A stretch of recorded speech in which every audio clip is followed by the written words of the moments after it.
عزت مند ہوئیں، ایسا نہ ہو کہ ہم پھر اللہ کے نزدیک بے عزت بن جائیں۔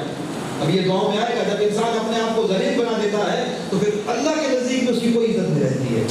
اللہ بھی کہتا ہے ٹھیک ہے اگر تو بے عزت بننا چاہتا ہے تو پھر جا، راستہ تیرے لیے کھلا ہے۔ اللہ قرآن میں کہتا ہے دنیا مانگو گے دنیا دوں گا، آخرت مانگو گے آخرت دوں گا۔ جو تم مانگو تمہاری مرضی، دنیا چاہیے لے لو دنیا، لیکن پھر آخرت میں کچھ نہیں ملے گا۔ آخرت چاہیے پھر دنیا کی تکلیفیں برداشت کرو، پھر دنیا نہیں ملے گی۔ اگر دنیا اچھی ہوتی، دنیا میں گھر اچھے ہوتے، دنیا کا مال اچھا ہوتا، دنیا کی گاڑیاں اچھی ہوتی، دنیا کی واہ واہ اچھی ہوتی، اگر دنیا میں کوئی بھلائی ہوتی، دنیا میں کوئی کامیابی ہوتی، اگر دنیا اچھی ہوتی تو اللہ سب سے پہلے یہ دنیا اپنے نمائندوں کو، انبیاء اور اماموں کو عطا کرتا ہے۔ اللہ نے کسی نبی اور امام کو دنیا نہیں دی ہے۔ اگر اچھی ہوتی تو اللہ اپنے نمائندوں کو دیتا نا، جن سے اللہ محبت کرتا ہے، لیکن اللہ نے کسی نبی اور امام کو دنیا نہیں دی ہے۔ یہ ذہن میں رہے کہ دنیا بدترین ہے، دنیا سے نفرت کریں گے تو ہم آگے پہنچیں گے نا۔ بڑے گھر سے محبت، بڑی گاڑی سے محبت، واہ واہ۔ اب ایک دن امیر المومنین علیہ السلام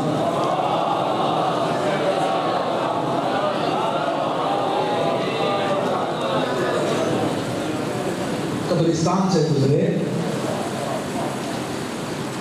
رک گئے میرے مولا، امام ہے، سلام کیا قبر والوں کو۔ کیا جرت تھی کہ سلام کا جواب نہ آتا۔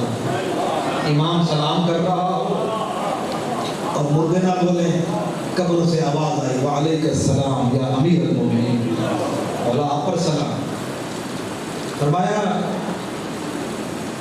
تمہارے اوپر کیا گزر رہی ہے؟ ساتھ میں صحابی بھی تھے مولا کے، تمہارے اوپر کیسی گزر رہی ہے ذرا بتاؤ تو صحیح حال ہے۔ قبر سے آواز آئی، مولا آپ تو جانتے ہیں اللہ نے ہمیں بولنے کی اجازت نہیں دی، آپ کو پتہ ہے اس کی مشیت ہے اس کی، اگر اجازت دیتا تو ہم بتاتے۔ مولا نے فرمایا تم سچ کہتے ہو اجازت نہیں ہے۔ پھر اپنے اصحاب سے کہا کہ اب میں تمہیں بتاؤں ان کے اوپر کیا گزر رہی ہے۔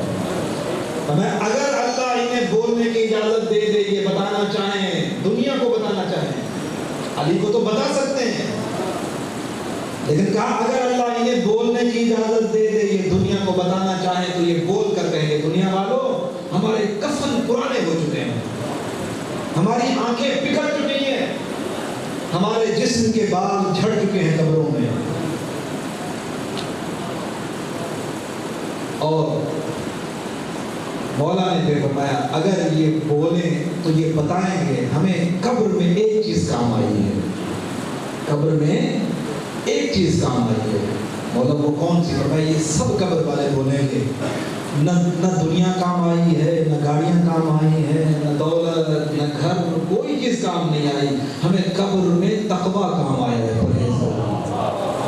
ہم دنیا میں متقی تھے، بس اسی چیز نے فائدہ دیا ہے، قبر میں پرہیزگاری فائدہ دے گی، دنیا فائدہ نہیں۔ پھر مولا نے ان کو بتایا، فرمایا یہ تو وہ ہے جو قبر والوں کا حال ہے۔ قبر والوں نے کہا اب تمہیں بتاؤں، پیچھے دنیا چھوڑ کر آئے ہو تم، بڑا گھر، بڑی گاڑی، بڑی بڑی سواریاں، رشتہ دار، بیویاں، بچے چھوڑ کر آئے ہو، مولا نے بتاؤں ان کی حالت کیا ہے؟ مولا نے پھر ان کو بتایا، فرمایا وہ جو گھر چھوڑ کر آئے تھے گھر وہی ہیں لیکن مکین بدل چکے ہیں، تم آج یہاں ہو، تمہارا یہ مکان ہے، اس کا کوئی اور رہ رہا ہے۔ فرمایا سواریاں وہی ہیں جو تم سوار جن پہ ہوتے تھے، سواریاں وہی ہیں لیکن سوار بدل چکے ہیں، اب وہ سواریاں تمہارے پاس نہیں ہیں۔ فرمایا تم بیویاں چھوڑ کر آئے تھے، تمہیں معلوم ہے تمہاری بیویوں نے نکاح کر لیے ہیں، تمہیں کیا چیز کام آئی؟ ہر کوئی تو پیچھے چھوڑ کر آئے ہو۔ تو قبر میں مولا فرماتے ہیں جو چیز قبر میں کام آئے گی وہ تقویٰ اور پرہیزگاری ہے، گناہوں سے بچنا، نافرمانی خدا کی انسان نہ کرے، یہ چیز قبر میں کام آئے گی اور کوئی چیز کام نہیں آئے گی۔ اس لحاظ سے دنیا کے پیچھے زیادہ نہیں ہونا چاہیے، آخرت کی فکر۔ میں اگر کما رہا ہوں تو سوچوں میری آخرت کے لیے یہ کمانا میری آخرت کے لیے فائدہ ہے یا نہیں ہے۔ میں اگر شام میں مزدوری کا اگر اجرت لے کر آتا ہوں تو ذرا سوچوں اسے خرچ کیسے کروں، دنیا کا فائدہ دیکھوں یا آخرت کا فائدہ دیکھوں، یہ سوچنا نہیں۔ گھر سے باہر نکلنا ہوں، کسی سے ملنا ہے تو ملوں کیسے، ملوں، اس سے رویہ کیسا ہونا چاہیے، اٹھنا بیٹھنا کیسا، آخرت کی فکر رکھنی چاہیے۔ کامیابی اسی میں انسان کے، اللہ نے انسان کو عزت والا اور بلندر انسان اللہ نے بنایا ہے اور عزت عطا کی ہے انسان کو۔ اب دیکھیے اس میں ہم نے ایک آیت کا تذکرہ بھی کیا ہے، اس میں سورہ اسراء کی آیت نمبر 70 اللہ رب العزت اس آیت میں فرما رہا ہے کہ ہم نے اولاد آدم کو عزت کا تاج پہنایا ہے، اولاد آدم کو عزت کا تاج پہنایا ہے۔ اب بتائیں اللہ نے جس کو عزت کا تاج پہنایا ہو وہ گناہوں میں رہ کر اپنے آپ کو ذلیل کر کے اس نے تو وہ تاج عزت اتار دیا۔ اللہ تو کہہ رہا ہے ہم نے اولاد آدم کو عزت والا تاج پہنا کے بنایا، بھیجا ہے، عزت دیکھ رہا تھا کہ اس کو بھیجا دیا۔ اب انسان گناہوں میں رہ کر برائیوں کے اندر زندگی گزار کے اپنی عزت کو ختم کر رہا ہے، تو یہ انسان کی اپنی بدبختی ہے۔ یہ سورہ اسراء کی آیت نمبر 70 ہے۔ اب آئیے اسی طرح امام علیہ السلام اسی قرآن کی آیتوں کو میرے مولا نے دعا میں ڈھالا ہے۔ اب دیکھیے کہ قرآن اگر آپ دیکھیے ذرا جو کچھ چیزیں قرآن نے پیش کی ہے کس طرح مولا نے اس کو احسن اور پیارے انداز میں سمجھایا ہے، دعاؤں میں سمجھا دیا۔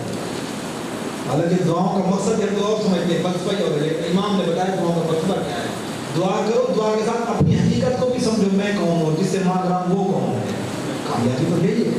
اب امام علیہ السلام نے صحیفہ سجادیہ میں یہ اب ترجمہ اس کا پڑھ لیتے ہیں۔ دعا نمبر 1 میں پہلی دعا میں امام نے فرمایا اور ہمیں غلبہ و تسلط دے، یعنی ہمیں غلبہ دے، ہمیں مسلط کر دے، ہمیں طاقت دے دے۔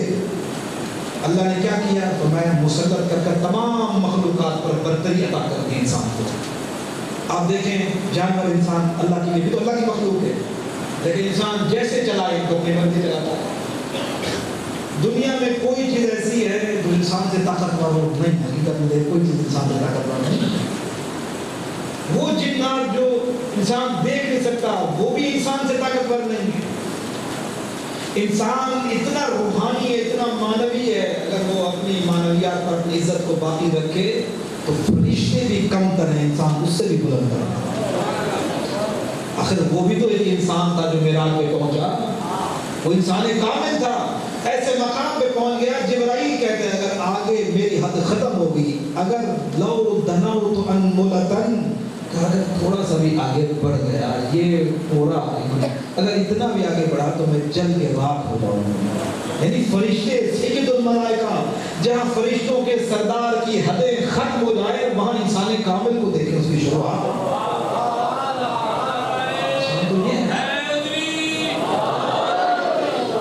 انسان اتنی عزت والا ہے، انسان اتنا اللہ کے نزدیک بلند۔ امام فرماتے ہیں چنانچہ تمام کائنات اس کی قدرت سے ہمارے زیر فرمان۔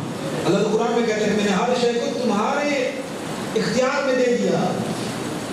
وسخرنا، ہر چیز کو مسخر، جیسے ہم سواری بیٹھتے ہیں نا، کیا ہے سبحان الذی سخر لنا ھذا، پاک ہے وہ ذات جس نے اس سواری کو ہمارے کنٹرول میں، ہمارے زیر طاقت دے دیا ہے، ہم جدھر چاہیں اس سواری کو لے کر جائیں۔ کہتے یہ تو گاڑی ایک بے جان ہے، لیکن جو جانور پہلے اونٹ ہوتے تھے، ہاتھی ہے، گھوڑے ہیں، یہ تو جاندار ہے نا، لیکن دیکھیں آخر وہ بھی تو اللہ کی مخلوق ہے، لیکن جدھر انسان لے کے جائے گا چلے گے ویسے۔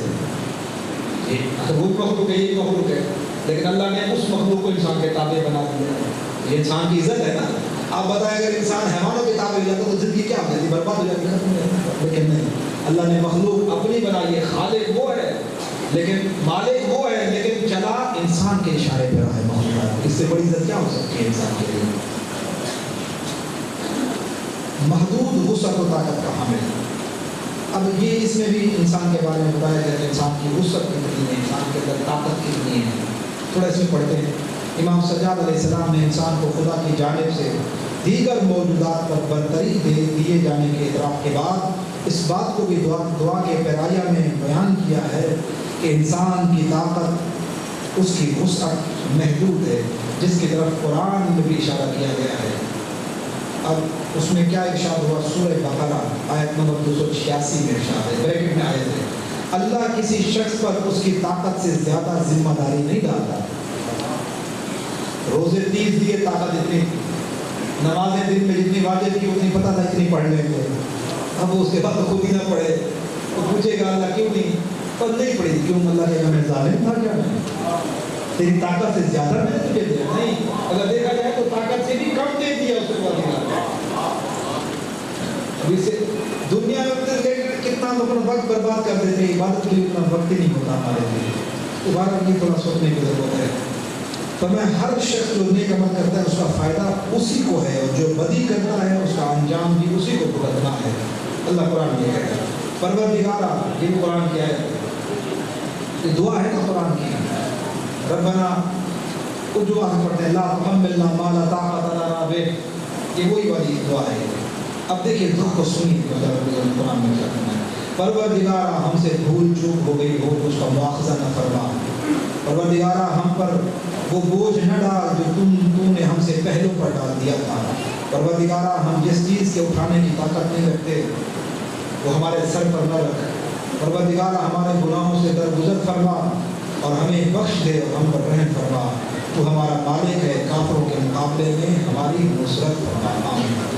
یہ تمام مخلوقات پر برتری ضرور رکھتا ہے، لیکن اس کی ظاہری صلاحیتیں محدود ہیں، اور اسی کے پیش نظر خدا نے بھی کوئی ایسا دستور انسان کو نہیں دیا جس کے بجا لانے کی انسان کو طاقت نہ ہو۔ آپ دیکھیں شریعت نبی لے کر آیا، اور اللہ نے نبی کا مزاج کیا بتایا، رحمت للعالمین نبی ہے، یعنی اللہ نے رحمت للعالمین اپنے نبی کو کہہ کر دنیا کو بتایا، دنیا والو میرے نبی کا مزاج رحمت ہے، اس کا اسلام رحمت ہے، اس کی شریعت رحمت ہے، اس کا دین رحمت ہے۔ اگر تمہیں اس کے بنائے ہوئے قانون میں کوئی سختی نظر آئے، اس کے اسلام میں سختی نظر آئے، اس کی شریعت میں سختی نظر آئے، اگر تمہیں اس کے دین میں سختی نظر آئے تو یہ تمہارے مزاج کی کمزوری ہے، میرے نبی کے دین میں کوئی سختی نہیں ہے، کوئی ظلم نہیں ہے، یہ تو رحمت بن کر ہے، ان کا وجود رحمت ہے، ان کا اسلام رحمت ہے، نبی کا بنایا ہوا قانون رحمت ہے۔ اللہ نے انسان پر یہ جو پوری شریعت اسلام بنائی، اس میں کوئی چیز ایسی نہیں جو انسان کی طاقت سے زیادہ ہو، ہم تو نہیں کر سکتے جی، نہیں ایسا کبھی نہ کریں کہ ہم ہماری طاقت سے زیادہ ہے، نہیں الیاذ باللہ، کہتے ہیں نا غصہ پینا جی، نہیں ہماری طاقت سے زیادہ ہے، غصہ پیو، اللہ نے آپ کی طاقت کے اندر یہ چیز رکھی ہے، غصہ پیے، کہتے ہیں تو ہم سے نہیں ہو سکتا، بہت چیزیں ایسی ہوتا ہے نا آگے سے باہر ہو جاتا ہے، بس کیا کریں غصے پہ پتہ نہیں چلتا پیدا ہے۔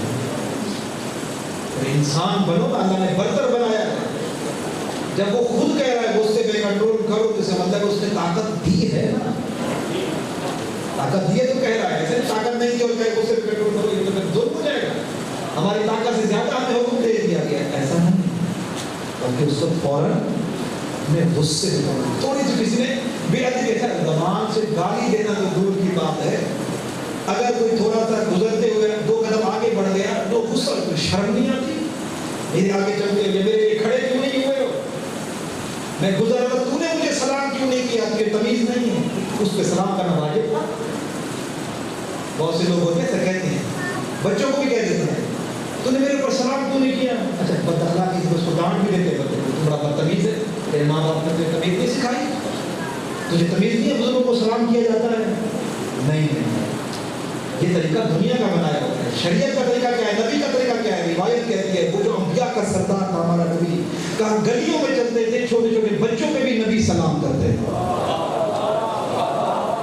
ہمارے نبی کا طریقہ، یہ ادب نہیں ہے کہ تم نے مجھے سلام کیوں نہیں کیا، یہ تھوڑی سی بے ادبی کرتے، پتہ نہیں کیا دیا، 2 تھپڑے لگا دی، بے عزت کر دیا، زبان سے بے عزت کر دیا، ہاتھوں سے تکلیف دے دی۔ ہم کس دنیا میں ہیں؟ ہم مسلمان ہیں، اسلام کے قانون کو ہمیں پر نافذ نہیں کیا۔ اللہ اکبر۔ مالک اشتر کون تھے جس پہ مولا علی کو فخر تھا؟ مولا علی کہتے ہیں مالک اشتر میرے لیے ایسے تھا جیسے میں رسول اللہ کے لیے تھا، مالک ایک پہاڑ تھا میرے ملک کے، وہ جو جیسے سپہ سالار ہوتا ہے نا، آرمی چیف ہوتا ہے، مولا علی کی فوج کا وہ آرمی چیف تھا، سالار تھا پورا، سپہ سالار۔ ایک دن جا رہے ہیں، کسی بندے نے بے ادبی کر دی، اب یہ کتابوں میں مختلف ہے، کوئی چیز اٹھا کے کو ماری، بات کہتے ہیں زبان سے برا بھلا کہہ دیا، جناب مالک نے توجہ ہی نہیں کی، چلتے ہوئے جا رہے ہیں، کسی نے اس بندے کو پکڑا، تجھے پتا ہے تو نے کس کے ساتھ بے ادبی کی ہے، کون ہے یہ؟ کہا یہ مالک اشتر ہے. جب نام سنا نا اس کے پہلے تو زمین نکل گئی, جس مقابلے لگا. اچھا میں نے نام تو سنا ہوا, تو اس نے مالک کون ہے؟ اب بتائے اگر ہمارے آرمی چیف کو اپنی ضرورت ہے تو کچھ کر دیتے, تو باتیں پروٹوکول والے کچھ بچائیں گے نہیں اس کا. مالک کے ساتھ کوئی ایسا نہیں تھا پروٹوکول ہوگا, اکیلے جا رہے ہیں, بے ادبی کسی نے کر دی, پتا چلا کون ہے, کہا مالک ہے. کانپنے لگا جس پسینہ, ہٹتا ہوا دوڑتا ہوا مالک معافی مانگنے کے لیے پیچھے پیچھے آ رہا ہے. ڈر کر کے دیکھا مالک کہاں ہے, مسجد میں آئے. جناب مالک مسجد میں آ کے بیٹھ گئے, یہ آ کے قدموں پہ گر گئے, مجھے معاف کر دیں, مجھ سے غلطی ہو گئی, میں غلطی کر بیٹھا, آپ بہت طاقت والے ہیں, مجھے معاف کر دیں. کہا تجھے معافی مانگنے کی ضرورت نہیں ہے, میں مسجد میں آیا اس لیے ہوں تاکہ تیری مغفرت کی دعا کر سکوں. مجھے معاف کر دیا. ہم جو بھی ہو جائے, مالک جتنی عزت میری اور آپ کی نہیں ہے. جس کو علی کہہ دیں کہ مالک میرے لیے ایسے جیسے میں نبی کے لیے تھا. آپ ذرا سوچئے مولا علی نبی کے لیے کیا تھے, آپ سے بڑھ کر اس کو کوئی نہیں جانتا کہ مولا علی کی منزلت کیا تھی.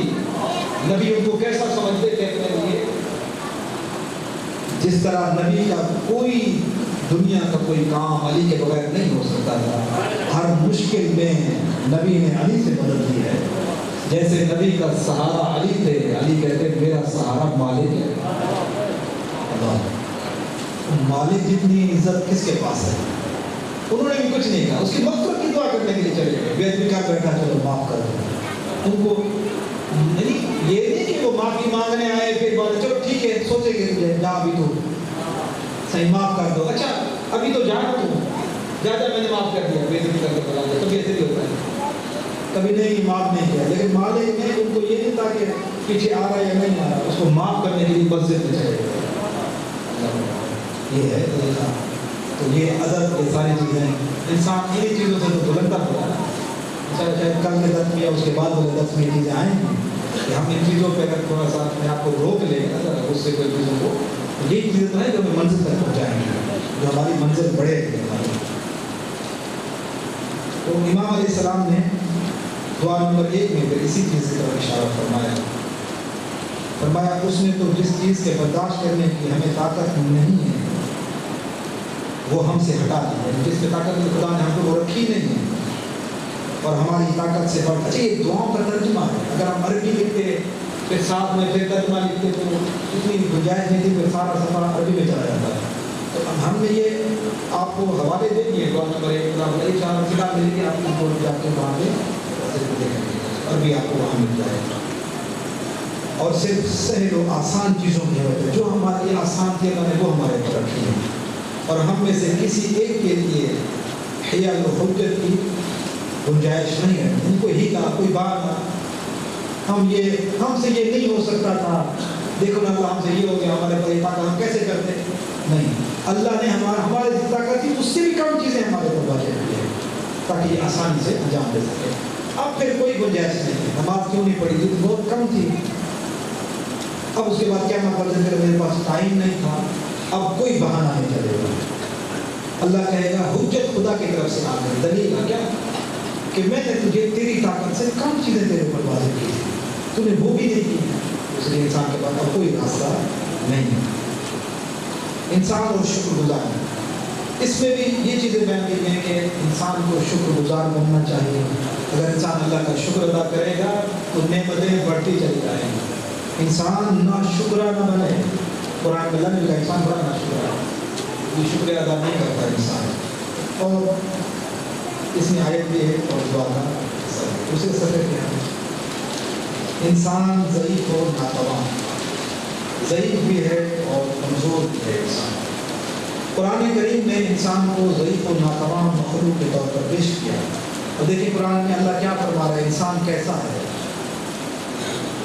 اللہ فرما رہا ہے سورہ نساء آیت نمبر 28 میں, اور اللہ تمہارا بوجھ ہلکا کرنا چاہتا ہے کیونکہ انسان کمزور پیدا کیا گیا ہے. اللہ نے اس کو زیادہ اس کو کرنے دیا.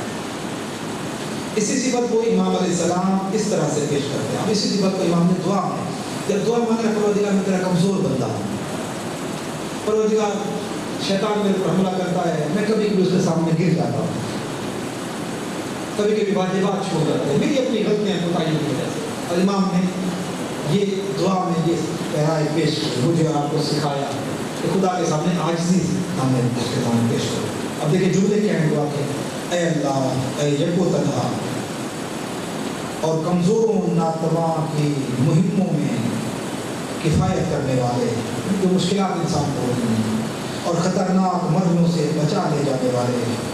گناہوں نے مجھے بے یار و مددگار چھوڑ دیا ہے, اب کوئی ساتھی نہیں ہے اور تیرے غضب کے برداشت کرنے سے عاجز ہوں. یعنی میرے پاس تو کچھ ہے نہیں, آگے اگر جو میرے عمل ہے وہ تو میں عذاب کو مستحق ہوں, لیکن تیرے عذاب کو میں کیسے برداشت کر سکتا ہوں. میں دیکھا نا کہ پروردگار میرا جسم اتنا کمزور ہے کہ تیرے غضب سے جلائی ہوئی آگ کو میرا جسم برداشت نہیں کر سکے گا. اللہ انسان اگر اپنے آپ کو عاجز بنا دے نا خدا سے, اس پروردگار کو یہ چیز بڑی پسند ہے کہ میرے سامنے اپنے آپ کو عاجز بنا رہا ہے, تکبر نہیں ہے, عاجز بنا رہا ہے. اور پھر امام آگے جملہ فرماتے ہیں, اب کوئی سہارا دینے والا نہیں ہے, تیری طرف بازگشت کا خطرہ درپیش ہے, آنا تیرے پاس ہے, عمل کچھ ہے نہیں میرے پاس. اب اس دہشت سے کوئی تسکین دینے والا نہیں, ڈر بہت ہے, اب کوئی سکون نہیں ملنے والا. کیا تیری بارگاہ قبر بڑی تاریخ ہے, موت کا وقت بڑا سخت ہے, میرا عمل ایسا نہیں ہے, پتہ نہیں میرے ساتھ کیا ہوگا, پتہ نہیں قبر میں میرے ساتھ کیا ہوگا. یہ سارے مرحلے بہت مشکل ہے, ڈر لگ رہا ہے, عمل نہیں ہے نا, اور یہ ساری چیزوں میں خوف ہے, قبر کے اندھیرے سے, قبر کی تنگی سے, یہ سب چیزیں, تنہائی سے. اور جب کہ تو نے مجھے خوف زدہ کیا ہے تو کون ہے جو مجھے تجھ سے مطمئن کرے, اور جب کہ تو نے مجھے تنہا چھوڑ دیا ہے تو کون ہے. پروردگار اگر میں گناہوں کی وجہ سے گناہوں میں پڑا رہا ہوں تو نے مجھے تنہا چھوڑ دیا, اب کون ہے جو میری دستگیری کرے, اور جب کہ تو نے مجھے ناتواں کر دیا ہے تو کون ہے جو مجھے قوت ہے. یہ سب سوال ہے چیزیں, یعنی جیسے کوئی سوال کرتا ہے نا کہ میں تو گناہوں میں پھنس گیا, تو نے مجھے چھوڑ دیا, اور کون ہے جو مجھے سہارا دے گا, کون ہے جو میرا ہاتھ پکڑے گا, کون ہے جو مشکلات میں مجھے مشکلات سے پار کرائے گا. یعنی خدا کے ساتھ باتیں ہیں بیٹھ کر, راز و نیاز کی باتیں ہیں. اب پھر آگے امام دعا میں جملہ فرماتے ہیں, اے میرے معبود, پروردگار کو کوئی پناہ نہیں دے سکتا, یعنی جس جو تیرا پیدا کیا, جو تیری پرورش کرتا ہے, سوائے اس کے پروردگار کے. یعنی تو نے مجھے پیدا کیا تو پناہ بھی تو ہی مجھے دے گا. اور شکست خوردہ کو کوئی امان نہیں دے سکتا سوائے اس پر غلبہ پانے کے, اور طلب کردہ کی کوئی مدد نہیں کر سکتا سوائے اس کے طالب کے. یہ تمام وسائل ایسے اے میرے معبود تیرے ہی ہاتھ میں ہیں, اور تیری طرف راہ فرار ہے, لہذا تو محمد اور ان کی آل پر رحمت نازل فرما, اور میرے رزق کو اپنے دامن میں پناہ دے, اور میری حاجت بدلا. یہ بڑے پیارے باتیں ہیں, یہ تنہائی کو بیٹھ کر ذرا کو سوچیں تو صحیح. یعنی ہر چیز کا علاج میرے رب کے ہاتھ میں, ہر طاقت میرے پروردگار کے ہاتھ میں ہے. اور پھر ایک اور مقام پر دعا نمبر 9 میں یاد ہے آخر میں کہوں کہ ایک اور مقام پر میں بارے کہا, تو نے ہمیں کمزور اور سست بنیاد پیدا کیا ہے, اور پانی کے ایک حقیر قطرہ یعنی نطفے سے خلق فرمایا ہے. اگر ہمیں کچھ قوت و تصرف اگر ہمارے اندر طاقت بھی ہے نا تو تیری قوت کی بدولت ہے, اور اختیار ہے تو تیری مدد کے سہارے سے. لہٰذا اپنی توفیق سے ہماری دستگیری فرما. آپ ذرا دیکھیں, میرے اندر طاقت بھی ہے, میں چل پھر رہا ہوں, اللہ کی طاقت سے چل رہا ہوں نا. اگر وہ چاہے تو میری طاقت چھین لے. کتنے ایسے لوگ ہیں آپ جانتے ہوں گے خالص میں پڑے ہوئے, ہاتھ ہیں لیکن حرکت نہیں ہے, پیر ہیں لیکن چل نہیں سکتے, آنکھیں ہیں لیکن بینائی نہیں ہے, زبان ہے لیکن زبان میں حرکت نہیں ہے, بول نہیں سکتے. کیا ان کی حسرتیں ہوں گی.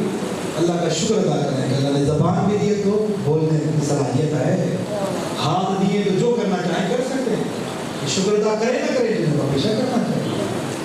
ہر نماز کے بعد ایک سجدہ شکر ضرور کیا کرے, پروردگار تیرا شکر ہے تو نے مجھے صحیح و سالم جسم عطا کیا, ہاتھ بھی دیے تو صحیح سالم دیے ہیں, پیر بھی دیے, جہاں دل کرتا ہے میں چل کے جا سکتا ہوں, کسی کا محتاج نہیں ہوں.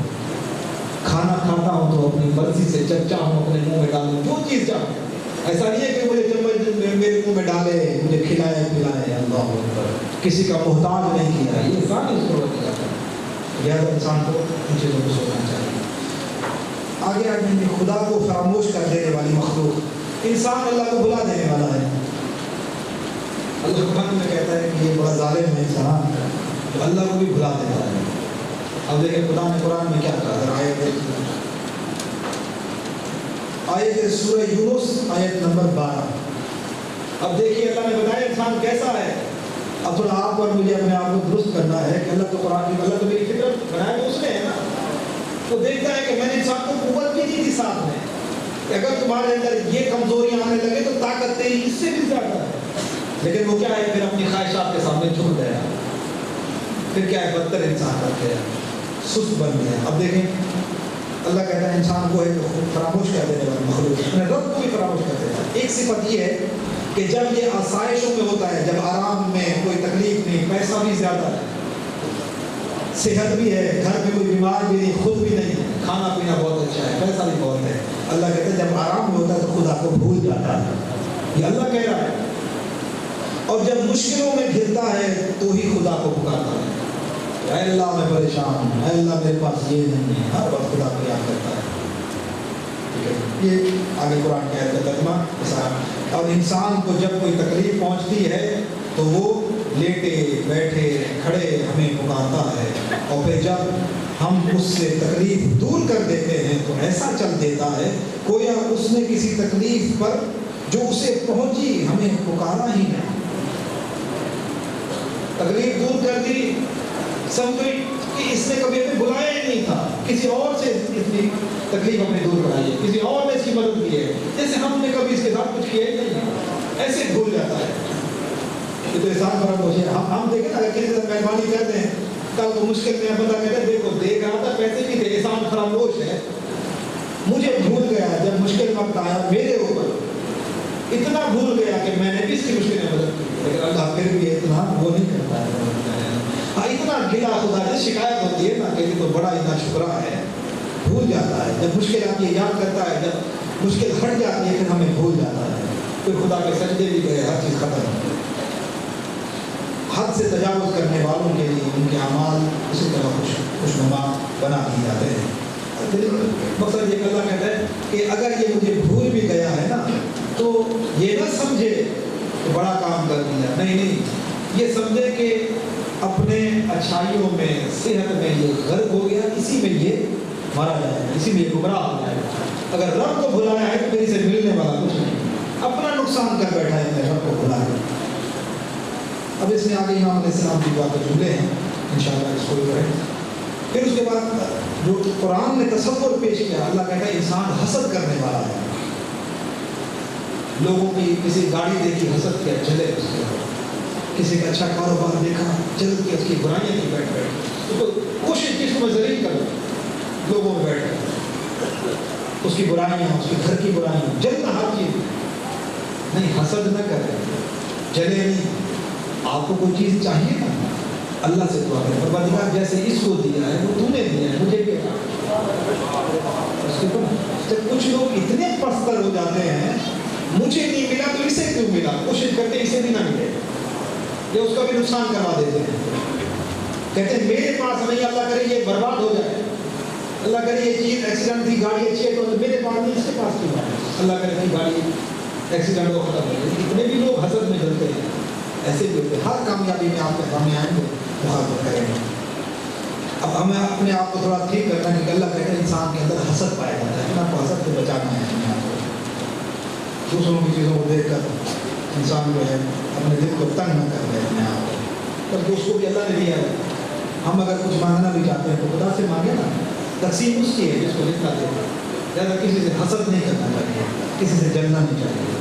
اس میں کافی تفصیل ہے، انشاءاللہ وہ قرآن کی آیت بھی ہے اور اس میں انشاءاللہ آخری چیز ہے کہ انسان جہالت و بے عملی کا شکار ہے، انسان جاہل بھی ہے، علم تو اتنا ہے نہیں، ماں کے کوئی گئے تو جاہل ہے نا، علم اتنا ہے نہیں، اور پھر ایک جاہل ہے پھر بے عمل بھی ہے، پتہ بھی چل جاتا ہے پھر بھی عمل نہیں کرتا۔ انسان سے اللہ کہتے انسان فطرت بتا رہے ہیں، انسان کی یہ فطرت ہے۔ انسان قرآن میں سورہ احزاب میں اب دیکھیں نا، سورہ احزاب کی آیت ذرا دیکھیے، پہلی لائن میں ہے اللہ فرماتا ہے انسان یقیناً بڑا ظالم اور نادان ہے۔ اللہ کہہ رہا ہے انسان ظالم ہے، ظلم کرنے والا ہے، یعنی اس کا مطلب ہے انسان کی اچھی صفت نہیں ہے. اللہ نے بتا دیا کہ انسان کو میں نے اچھا پیدا کیا تھا لیکن یہ ظلم کرتا ہے, یہ دوسروں کے حق کھاتا ہے, دوسروں کو تکلیف دیتا ہے, دوسروں کو نقصان کرتا ہے اور نادان ہے. دوسرے کو نقصان دے کر اپنا نقصان کرے, اس کو پتہ نہیں ہے کہ نقصان میرا ہو رہا ہے, میری نافرمانی کر کے اپنا نقصان کر رہا ہے. اللہ اگر ہم پوری کائنات اللہ کو سجدہ نہ کریں, اللہ کا نقصان ہے, اس میں کوئی نقصان نہیں, کیونکہ انہوں نے تو اس کو خدا بنایا نہیں ہے, نہ وہ ان کے عبادت کرنے سے اس کی عبادت ہوتی ہے. نہیں, معصوم فرماتے ہیں وہ تیری اور میری عبادت کا محتاج نہیں ہے, اس کے فرشتے اتنی عبادت کرنے والے ہیں کہ آپ ان کو گن بھی نہیں سکتے, اور اتنے فرشتے ہیں کہ اس کے رکوع میں ہیں, جن کو پیدا کیا ہے وہ رکوع میں ہیں, اور جب تک زندگی دے گا ان کو رکوع میں کھڑے رہیں گے, سجدہ نہیں کریں گے. جن کو سجدے کے لیے پیدا کیا وہ ساری زندگی جتنا فرشتوں کو وہ ساری زندگی سجدے میں پڑے گے, کبھی قیام نہیں کریں گے, اتنی عبادت کرنے والے ہیں. اب بتائیں اس اللہ کو میری اور عبادت کی کیا ضرورت ہے جسے علی جس کی سجدہ کرتا ہے, جسے انبیاء کا سردار جس خدا کو سجدہ, وہ ان کے سجدوں میں فخر کرتا ہے. اگر ہم نہیں بھی کریں گے نا, ٹائم نہیں ملا کہ آپ نماز پڑھنے کا. اور ایک جملہ عرض کرتا ہے, جو آخری بات, لیکن نماز کا ٹائم نہیں ملا, سارا دن کاروبار میں لگے رہے. بچوں کے لیے بھی تو کچھ کرنا ہوتا ہے, یہ ہے عام طور پہ کہتے ہیں نوکری بھی تو کرنی ہوتی ہے, نماز پڑھیں نوکری کریں, کیا کریں, روزہ رکھیں یا نوکری کریں, تو وہ بھی تو کرنا ہوتا ہے. اللہ قرآن میں فرمایا ہے تمہاری اولاد تمہارا مال تمہیں میرے ذکر سے نہ روکے.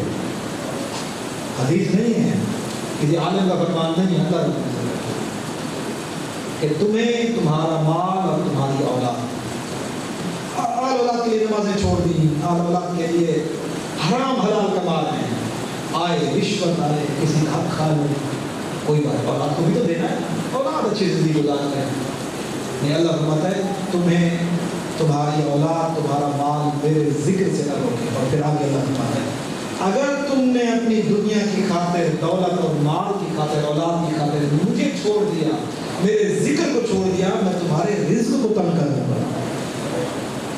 رزق سے کیا مراد ہے, پیسہ نہیں, صرف پیسہ رزق نہیں ہوتا, صحت بھی رزق ہے, علم بھی رزق ہے, توفیق بھی رزق ہے.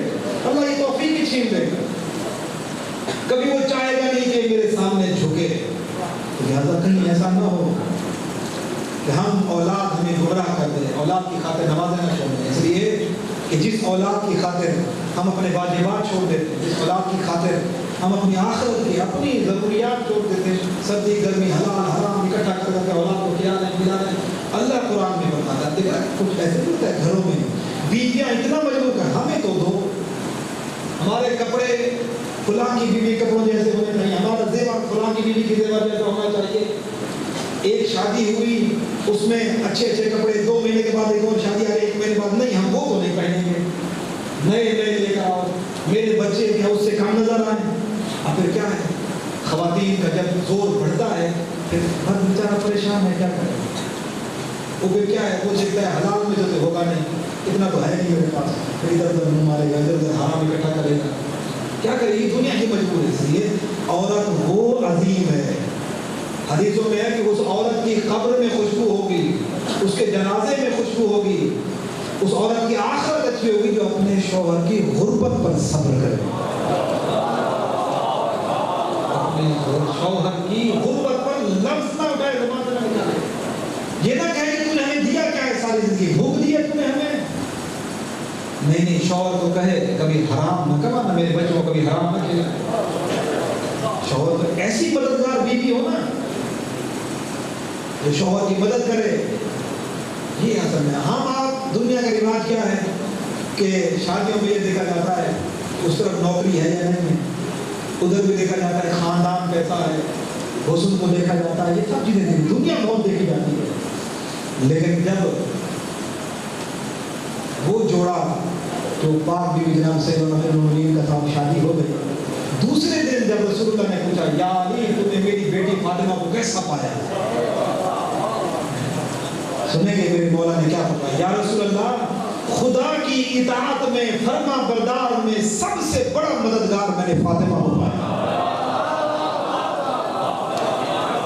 ایسا نہ ہو کہ بیوی خود بھی سوئی رہے,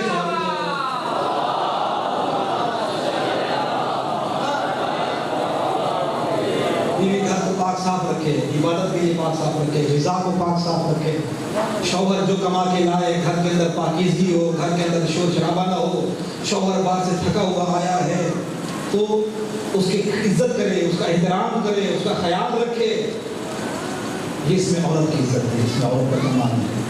اور مرد جب باہر سے آئے ایسا نہ ہو کہ باہر ڈر ڈر کے لوگوں کو شامتے کرے, گھر میں آئے تو بڑا فرعون بن جائے, چیزیں توڑے, سختی سے بات کرے, بیوی کو ڈانٹے, بچوں کو تھپڑ مار دے. بیوی کو کہنے آیا تو نے میرے سامنے پانی کیوں نہیں پیش کیا, یہ کیوں نہیں کیا, میرے جوتے کیوں نہیں پڑے, کیوں نہیں, یہ نہیں. حدیث میں ہے جو بندہ, مسافر بات کروں کہ جو بندہ اپنے گھر میں بد اخلاقی کرتا ہوگا, بیوی بچوں کے ساتھ بد اخلاقی سے پیش آتا ہوگا, باہر تو بڑا اخلاق والا جھک جھک کے, گھر میں بڑی سختی نہیں کی, بیوی پہ سختی نہیں کریں گے تو یہ سر پہ چڑھ جائے گی. گھر کے اندر بندے کا روح دردہ ہونا چاہیے, باہر ہر غیر کے سامنے سائیں سائیں کر کے جھکے. گھر میں بڑا جی میں آؤں تو میں ایسے کھانسوں تو بس گھر میں خاموشی ہو جائے گھر سے. اتنا روح گھر کے اندر, چھوٹی چھوٹی بات میں ناراضگی, بیوی کی بے عزتی, کوئی جاہل عورت کو فلانی فلانی. حدیث میں ایسا شخص جب مرے گا قبر میں پہلی رات عذاب قبر ہوگا. وہ نبی کا ایک صحابی تھا نا, واقعات پڑھتے ہیں, معاذ بن جبل, جنازہ بھی نبی نے پڑھایا, دفن بھی نبی نے کیا. جب قبر بند ہو گئی تو ماں آئی اور حدیث کے بعد جنہوں میں کہ صحابہ کھڑے تھے, کہا معاذ تو کتنا خوش قسمت ہے, تجھے جنت مبارک ہو, جنت مبارک ہو. نبی نے فرمایا خبردار خاموش ہو جاؤ, اس پہ عذاب قبر ہو رہا ہے. اللہ, یہ واقعہ لکھا ہے علماء نے, شیخ بطاری کے علماء نے, سے آپ کے پڑھ رہا ہوں. نبی نے کہا کس چیز کے مبارک دے رہے ہو جنت میں, ابھی تو اس کا عذاب قبر ہو رہا ہے, پہلے یہاں سے تو نکلے پھر جنت ملے گی, ابھی تو عذاب قبر ہو رہا ہے. یا نبی اللہ آپ نے نماز پڑھائی, آپ نے دعائیں خیر کی, سب کچھ کیا, ابھی بھی کون سا ایسا اس نے بدعملی کی تھی دنیا میں کہ اس کے اوپر عذاب ہو رہا ہے. فرمایا یہ جب گھر جاتا تھا نا, بیوی بچوں سے بد اخلاقی سے پیش آتا تھا, ان کے ساتھ اخلاق نہیں تھا. اس لیے پہلی رات کا انہیں عذاب ہوگا اس بندے پہ کہ جو بیوی بچوں کے ساتھ بد اخلاق رہا ہوگا. تو لہٰذا یہ شریعت کے بہت سے اصول ہیں, شریعت کے بہت سے تقاضے ہیں. انشاءاللہ اگلے درسوں میں بھی یہ بیان ہوں گے اور ہم خود کو پہچانیں گے ہم ہیں کیا. اللہ نے ہمیں بیکار پیدا نہیں کیا ہے, اللہ نے ہمیں بہت اعلیٰ اور اشرف بنا کر اس کائنات میں بھیجا ہے. اور ہمیں چاہیے کہ ہم اپنی عزت کو نہ کھوئیں اور اپنے وقار کو ضائع نہ کریں. جس مولا کی ہم آپ ان روحانی دعاؤں کو سمجھنے کے لیے اور جاننے کے لیے حاضر ہوئے, وہ مولا کہ جس کی دعاؤں کا یہ عالم تھا کہ جتنا راستہ بھی مسائل میں رہے, عبادت بھی اتنی زیادہ تھی اور دعائیں بھی اتنی زیادہ تھیں. یہ ہمارا وہ مظلوم مولا ہے. تاریخ کے جملے ہیں, 3 مقامات ایسے آئے کہ جب بی بی زینب نے سید سجاد کو جگایا, 3 مرحلے کربلا میں ایسے آئے جب بی بی نے سید سجاد مولا کو جگایا, کب بھگایا. سنیں کہ پہلا مرحلہ کب آیا, جب وداع آخر کے لیے امام حسین آئے نا بہن سے ملنے کے لیے, سر سے پیروں تک خون آلود ہے, زخم ہی زخم ہے. اور جب بہن سے الوداع کر لیا نا, کہا بہن زینب میرا سجاد کہاں ہے, مجھے اپنے سجاد سے الوداع کرنا ہے. تاریخ کے جملے ہیں, بی بی جب لے کر آئی نا امام حسین کو مولا سید سجاد کے خیمے میں, تو امام سجاد پر حالت بیماری غشی کی حالت تھی, بخار بہت تیز تھا, اس لیے کہ یہ مصلحت پروردگار تھی. امام پر اس وقت غشی کی حالت طاری تھی, بخار بہت تیز تھا. کیوں؟ تاکہ امام کے اوپر جہاد ثابت ہو جائے. امامہ کو چلنا تھا نا, اگر صحت یاب ہوتے تو جہاد واجب ہو جاتا امام کے اوپر اس وقت. یہ مصلحت پروردگار تھی. تاریخ کہتی ہے جب امام حسین آئے نا خیمے میں, تو بی بی زینب نے یہ پہلی مرتبہ تھی کہ جب بی بی نے کندھا ہلایا, میرے لال سید سجاد دیکھ تیرا بابا مجھے ملنے آیا.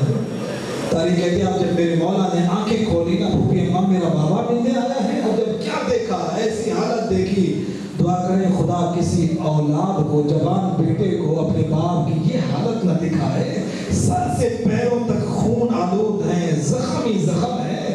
جب یہ حالت دیکھی تو پہلا سوال کیا، بابا این حبیب ابن مظاہر، بابا بچپن کا ساتھی آپ کے حبیب ابن مظاہر کہاں ہے، مسلم ابن اوسجہ کہاں ہے؟ امام کہتے جا رہے، میرے لال حبیب بھی مارا گیا، مسلم بھی مارا گیا، بابا میرا چچا عباس مارا گیا، بھائی علی اکبر۔ کہا میرا لال اتنا یاد رکھ لے، اتنا سمجھ لے، اس وقت مردوں میں یا تو ہے یا میں بچ گیا ہوں۔ یہ جملہ سننا تھا، میرے مولا تاریخ کہتی ہے اٹھ نہیں سکتے تھے، جلدی سے کہا پھوپھی اماں مجھے ذرا سہارا تو دینا، پھوپھی اماں میری تلوار لے آئے، مجھے عصا کے ذریعے سہارا دے۔ امام حسین نے پوچھا میرے لال کیا کرے گا؟ کہا بابا آپ ہی نے تو کہا ہے آپ تنہا رہ گئے ہیں، بابا عصا سے سہارا لوں گا، تلوار سے جہاد کروں گا، اپنی جان آپ پر قربان کروں گا۔ کہا بہن زینب جلدی سے سجاد سے تلوار لے لو، اور جملہ کہا میرے لال تیرا میدان جنگ کربلا نہیں ہے، میرا لال تیرا میدان جنگ کوفہ و شام کے بازار ہے، تجھے ہاتھوں میں ہتھکڑیاں پہننا ہوگی، میرے لال تجھے کوفہ کے بازاروں اور درباروں میں جہاد کرنا ہوگا، تجھے شام کے بازاروں اور درباروں میں جہاد کرنا ہوگا۔ یہ پہلا مقام تھا۔ اور دوسرا مقام سنیں گے کب آیا کہ جب بی بی نے سید سجاد کو غش سے جگایا، یہ وہ مقام تھا کہ جب امام حسین وقت آخر تھا، زین ذوالجناح پہ تھے نا، حرملہ ملعون نے تین بھاگ کر تیر چلایا اور مولا کے سینے میں جب تیر لگا نا، روایت کہتی ہے مولا صبر نہ سکے، زین سے زمین پر آئے نا، امام زمانہ فرماتے ہیں میرا سلام اس شہید پہ جو نہ زین پہ تھا نہ زمین پہ تھا۔ روایت کہتی ہے بی بی زینب در خیمہ پہ کھڑی دیکھ رہی تھی، میرا بھائی حسین زین ذوالجناح پہ، جب امام حسین حرملہ کے تیر لگنے کے بعد مولا زمین پہ آئے نا، تو بی بی نے جلدی جلدی خیمے میں آئی، میرے نام سید سجاد بتا میرا بھائی حسین نظر نہیں آ رہا، امام حسین کیا ہے؟ یہ منظر امام زمانہ نے بتایا، فرمایا میرا سلام اس شہید پہ جب زین سے زمین پر آئے نا، تو کہا کہ جن کے ہاتھوں میں نیزے تھے انہوں نے نیزے بڑھائے، امام کا جسم نیزوں پہ معلق ہو گیا، نہ زین پہ تھے نہ زمین پہ تھے۔ امام سجاد نے بتایا پھوپھی اماں میرا بابا زمین پہ آ گیا ہے۔ اور تیسرا وقت وہ آیا کہ جب خیمے جل گئے، بیویوں کے سروں سے چادریں چھن گئی، آخری خیمہ جب جل رہا تھا نا مولا سجاد کا، ساری بیویاں اس خیمے میں آئیں۔ سنیں گے بی بی زینب نے سید سجاد کا شانہ ہلایا، میرے لال اٹھ ہمارے سروں پہ چادریں نہیں ہیں، خیمے جل چکے ہیں، بتا ہم جل کے مر جائیں یا خیموں سے باہر نکل جائیں؟ امام سجاد کہتے ہیں پھوپھی اماں جان بچانا واجب ہے۔ امام سجاد رو کر فرماتے تھے مجھے رونا اس بات پہ آتا ہے کہ میری امامت جب شروع ہوئی میرا پہلا حکم یہ تھا کہ پھوپھی اماں بغیر چادروں کے خیموں سے باہر نکل جائے۔ علی کی باپردہ بیٹیاں مجھے نہیں معلوم کس طرح خیموں سے باہر آئی ہوگی۔ روایت کہتی ہے بیویوں نے خاک کربلا اپنے بالوں میں ڈالی، اپنے بالوں کا پردہ تو بیویوں نے بنایا، جب باہر آئیں تو تماشائیوں کا ہجوم تھا۔ اللہ اکبر۔ حمید ابن مسلم کہتا ہے میں نے دیکھا ایک 4 سال کی بچی ہے، کہتا ہے جس کے دامن میں آگ لگی ہوئی ہے، کپڑے جل رہے ہیں، کہتا ہے مجھے بڑا رحم آیا یہ بچی جل کے مر نہ جائے۔ کہتا ہے میں قریب گیا، جب قریب گیا نا تو بچی نے میرے سامنے ہاتھ جوڑے، کہا مجھے ہاتھ نہ لگانا، میں سید زادی ہوں، مجھے ہاتھ نہ لگانا۔ کہتا ہے بی بی میں تیرے اوپر ظلم کرنے نہیں آیا، تیرے دامن میں آگ لگی ہے، میں آگ بجھانے آیا ہوں۔ کہا وہ بچی قریب ہوئی، میں نے جب دامن سے آگ بجھا دی نا، کہا اس نے حسرت بھری نگاہوں سے مجھے دیکھا، کہا ان سب ظالموں میں تو ہی رحم دل ہے، کوئی مجھے تماچے مارتا ہے، کوئی تعزیانے مارتا ہے، کہا اتنا کر تو رحم دل محسوس ہوتا ہے، اتنا کر مجھے نجف کا راستہ بتا دے۔ کہتے میں نے کہا بی بی تو نجف جا کر کیا کرے گی؟ کہا تجھے نہیں معلوم نجف میرا دادا علی رہتا ہے، میں جا کر اپنے دادا کی قبر سے لپٹ جاؤں گی، رو کر کہوں گی دادا میرا بابا مارا گیا، دادا میرا سر مارا گیا، ہمارے خیمے جل گئے، دادا ہمارے سروں سے چادریں چھن گئی۔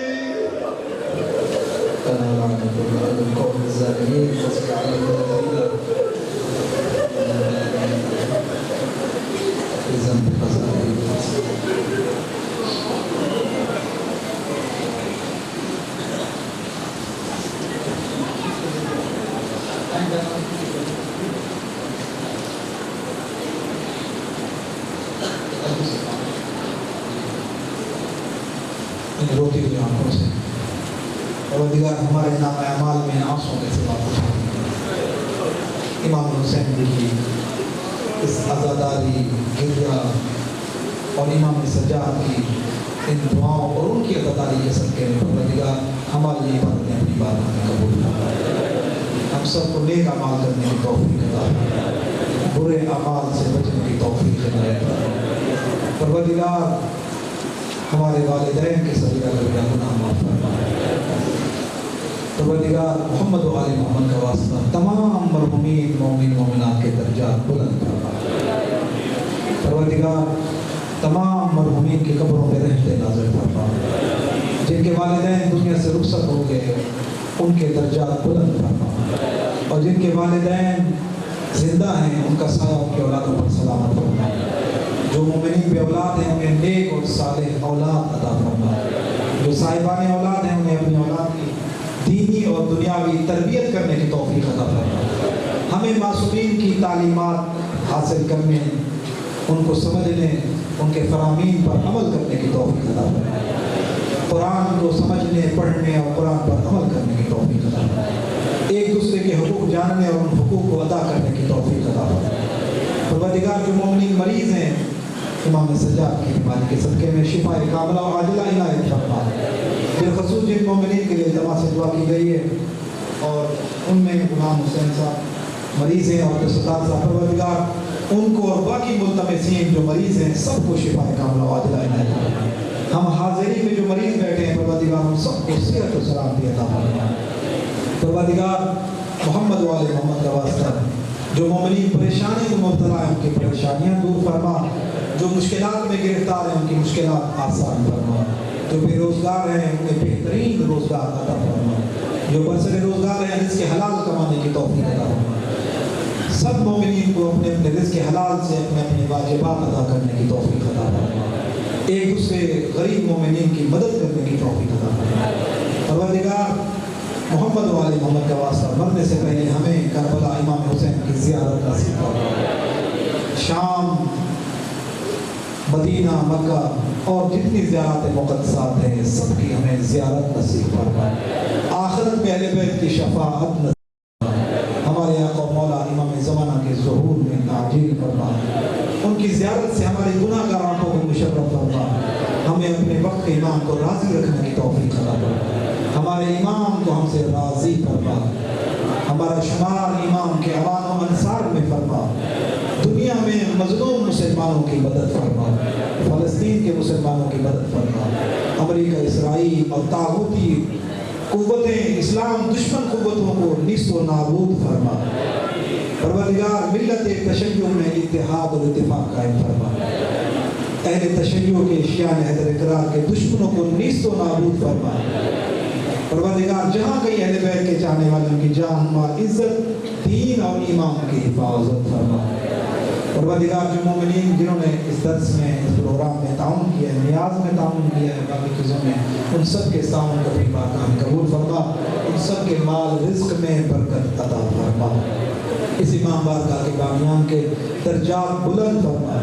خدمت گزاران جہاں جہاں بھی امام بارگاہ اس شہر میں ہیں ان کے خدمت گزاران جو دنیا سے رخصت ہو گئے ان کے درجات بلند فرما، جو خدمت گزاران اس وقت خدمات انجام دے ان کی خدمات اپنی بارگاہ میں قبول فرما۔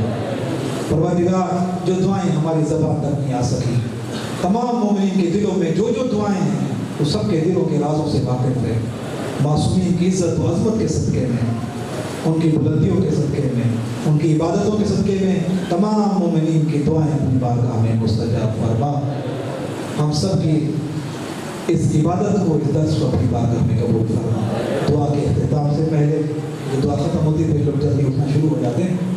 ایک یاد کر لوں کہ امتحان جیسے آپ کو پتہ ہے ہمارا طریقہ ہے، 7 دن کا درس ہوگا، اسی میں سے پیپر بنے گا، اور جو امتحان میں شرکت کرنا چاہے وہ آج سے اپنا نام لکھوا دیں، اپنا نام لکھوائیں گے تبھی امتحان میں بیٹھیں گے۔ ایک اور بھی تھوڑی مہربانی ہو، کچھ لوگ شوقیہ طور پہ نام لکھوا دیتے ہیں، پھر وہ اس کے اوپر آپ دیکھیں محنت ہوتی ہے، پرنٹ وغیرہ یہ خرچ اخراجات ہوتے ہیں، پھر بعد میں وہ آتے نہیں، لہٰذا سوچ سمجھتے کہ بھئی یہ بھی ایسے ثواب کا کام ہے، اس میں پیسہ وغیرہ ضائع نہ ہو، جو مومنین دیتے ہیں ان کے پیسے ضائع نہ ہو۔ اس لیے آپ سے گزارش ہے کہ آپ جو بھی اپنا تیار کر لیں، کچھ آج نام لکھوا دیں، کچھ کل لکھوا دیں، یعنی 2-3 دن کے اندر آپ نام لکھوا دیں، جو بھی امتحان میں شرکت کرنا چاہے۔ پہلا انعام جو ہے وہ زیارت امام رضا علیہ السلام ہے انشاءاللہ۔ تو وقت کی پابندی کے لیے بھی انتظامیہ نے کہا ہے کہ آپ بہرحال نام آج سے اپنا جو امتحان میں شرکت کرنا چاہیں گے وہ اپنا نام لکھوا سکتے ہیں۔ دعاؤں کی قبولیت کے لیے، مرحومین کی مغفرت کے لیے، عبادات کی قبولیت کے لیے بآواز بلند کر صلی اللہ علیہ وسلم۔ دیکھیے مومن منظر کا بے شک وجن دیکھنے کے کوئی سوال وغیرہ آئے تو سائن کی ٹیبل کے قریب بچی کرے